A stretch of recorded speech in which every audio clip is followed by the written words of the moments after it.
The Ash experiment is one of psychology's oldest and most popular pieces of research. A volunteer is told that he's taking part in a visual perception test. What he doesn't know is that the other participants are actors, and he's the only person taking part in the real test, which is actually about group conformity. Please begin. The experiment you will be taking part in today involves the perception of line length. Your task will be simply to look at the line here on the left and indicate which of the 3 lines on the right is equal to it in length. So, for example, if you... The actors have been told to match the wrong lines. The volunteer will be monitored to see if he gives the correct answer or if he goes along with the opinion of the group and gives the wrong answer. In the first test, the correct answer is 2. 1. 1. 1.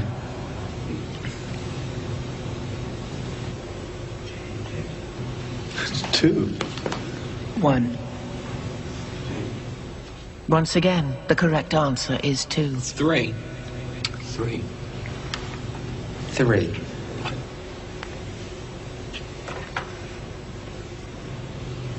3. 3.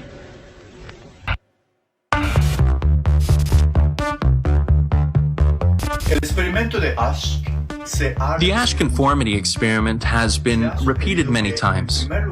It's been suggested that, first, the distortion happens at the level of action. The subject believes the others are wrong, yet goes along with them anyway. Then it happens at the level of judgment. The subject begins to think, maybe they're seeing something I'm not seeing. And then it happens at the level of perception, which means that the subject's actual perception of what's right or wrong is distorted by the majority. Now, when you link these conclusions to what's happening in the world today, you have to ask, in what way have we been using the influence of society, which is probably the most powerful force in human psychology?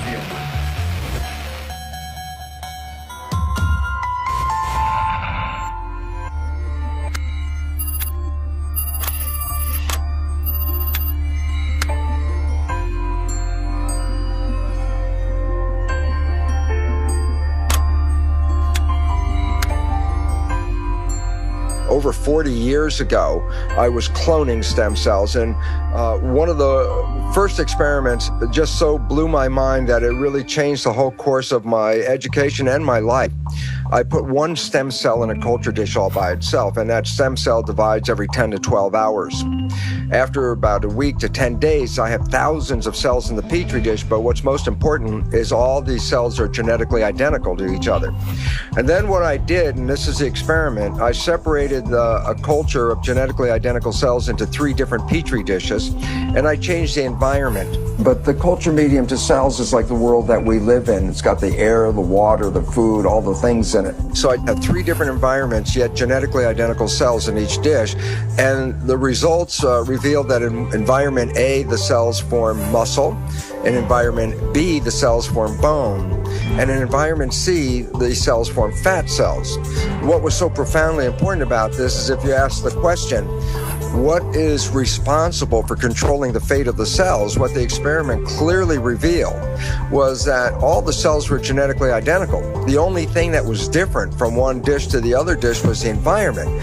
So while at the time I was teaching medical students the conventional story out of the textbook, the concept of genetic determinism, that genes control our fate and our lives, my experiments revealed a completely different story, and that was, it was the environment that was primarily responsible in shaping the behavior and genetics.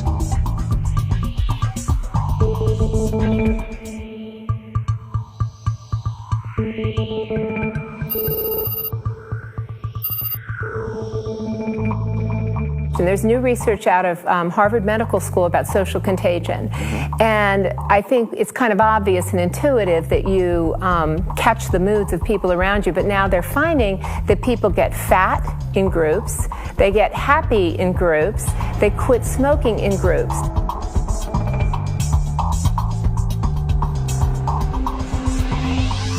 Nicholas Christakis and I have been very fortunate to find a resource in the Framingham Heart Study that we never imagined we could find. They were asking people for 32 years, who are your family members? Where do you work? Where do you live? And most importantly, who are your friends? For the first time, now that we have data like this, we are able to get a bird's eye view of networks like the networks that you live in. We had some validated measures of various emotions, including happiness. And what we attempted to show, and were able to show, is that my happiness depends not just on my own actions and thoughts and behaviors, but also on the actions and thoughts and behaviors of the people to whom I'm directly connected, my friends, siblings, spouses, neighbors, coworkers, and so forth, and the people to whom they are connected, and the people even to whom they are connected. And what this finding is showing us is that it's not just behaviors that are spreading through networks, it's also these emotional states that are spreading through networks. So we think that what's spreading is this tendency to transmit ideas, these norms of behavior. You are, in fact, a social organism. You're created by your environment. There's no you and there's no me. Once you begin to think about how everything you do has been taught to you one way or another, granted, you're putting things together and you're making decisions, but your decisions are limited to the information that's been given to you and that you've learned. So I'm a walking amalgam of a social engineering, so to speak. If I see myself as separate from everything else, that I could say is incorrect. For example, everyone knows they have to breathe. Through time, people will begin to understand that their integrity is only as good as the integrity of everything else around them.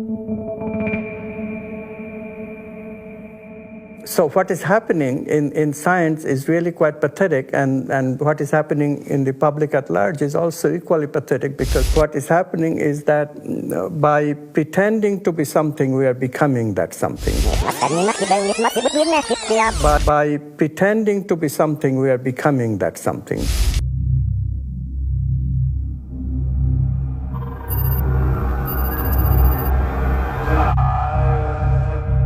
I began to feel that I was losing my identity, that the person that I call Clay, the person who put me in this place, the person who volunteered to go into this prison, because it was a prison to me, it still is a prison to me. I don't look on it as an experiment or a simulation. It was just a prison that was run by psychologists instead of run by the state.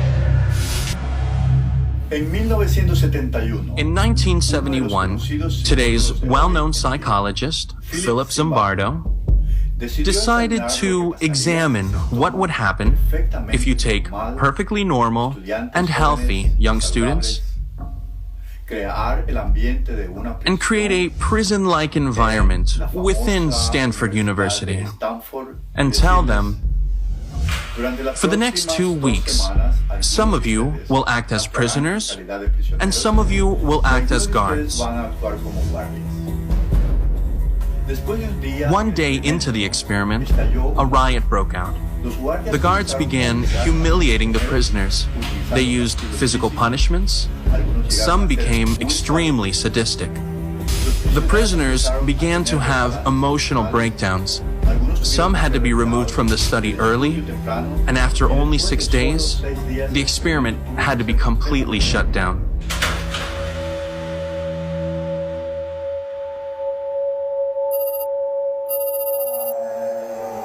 I had really thought that I was incapable of this kind of behavior.